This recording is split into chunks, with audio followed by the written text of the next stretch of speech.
We'll start by learning how to work directly with the database in PHP-MyAdmin. In this lesson, we'll create a database and then we'll create a table within the database. First, notice that in the left-hand panel there are a number of databases already listed, named Information Schema, MySQL, Performance Schema, PHP-MyAdmin and Test. Test is not of any importance. The others are system databases and should be left alone, so don't click on any of these. Let's start by creating a database called Sales, which will contain records of a fictitious company's sales of items and the customers who bought these items. Part of the database will be the customers table we looked at in the previous lesson. Click on SQL at the top of the page to get to the SQL input box. The command to create a database couldn't be simpler. It's create database and then the database name. So we type in the SQL box, create database sales. That alone would create the database, but let's do things properly from the start. We need to specify the character set and collation for the database as well. And we always want to make sure our databases can handle non-ASCII characters, so as to avoid problems later. To do this, we'll specify a Unicode character set and collation, using the commands default character set and default collate. The best choice of character set is UTF-8 MB4, which can handle all the characters of Unicode. So that includes other languages such as Chinese and Japanese characters, Korean Hangul, Arabic, etc., etc. So we put default character set UTF-8 MB4. And for the collation, we'll specify UTF-8 MB4 Unicode CI. This is a good choice for storing data from just about any language in the world and supports language-specific sorting options. So that's default collate UTF-8 MB4 underscore Unicode underscore CI. Click Go. The new database will appear along with the system databases in the left-hand panel. Click on its name and you'll see the message, No tables found in database, because so far the database is empty. Now we need to create a table. This is rather more complicated than creating the database, as we have to specify the column names, which are the fields of the table, as first name, last name, address, etc., and also the type of data each column contains. It's a bit much for now to type all that, so the first time we'll take the easy option and use the PHP-MyAdmin user interface instead of trying to type the query. Under Create Table, in the name box, type in the table name Customers, and for number of columns put 4. Click Go. You'll be confronted with a grid into which you must enter the names of the fields for the table. For the first field, enter the name Customer ID. That's customer underscore ID, all lowercase.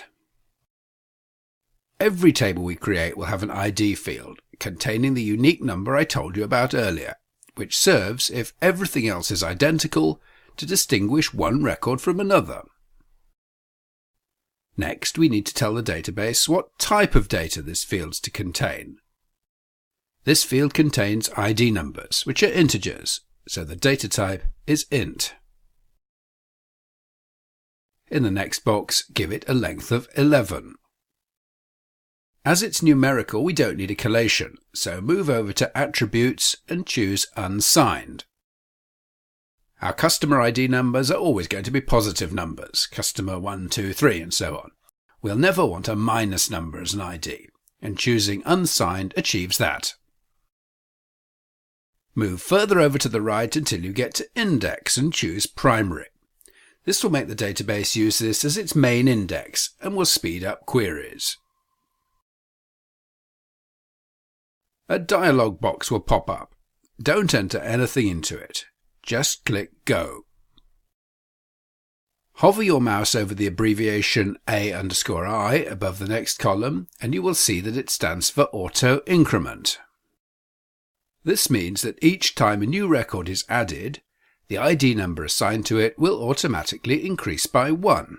This has the effect that no index number can appear more than once, ensuring that no two records can ever be identical. This is what we want, so select this checkbox.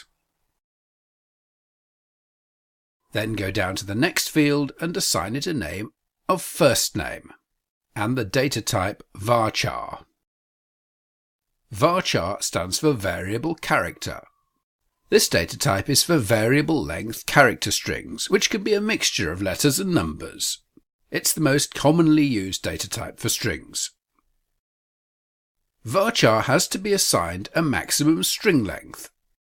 Let's assume none of our customers will have a first name longer than 50 characters, and assign it a length of 50. For the collation, choose UTF-8 MB4 Unicode CI again. It's easy to find this in this huge long list because it's actually the very last but one in the whole list, so you scroll all the way down and you'll find it last from 1 at the bottom. Leave the rest of the options for first name empty and repeat the process for the third field, last name, again setting it as varchar with a length of 50.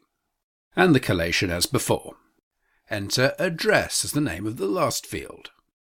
For the moment we'll keep things simple and put the whole of the address on one line in this field, and we'll assume that it will never be longer than 255 characters. So give it the data type varchar with a maximum length of 255.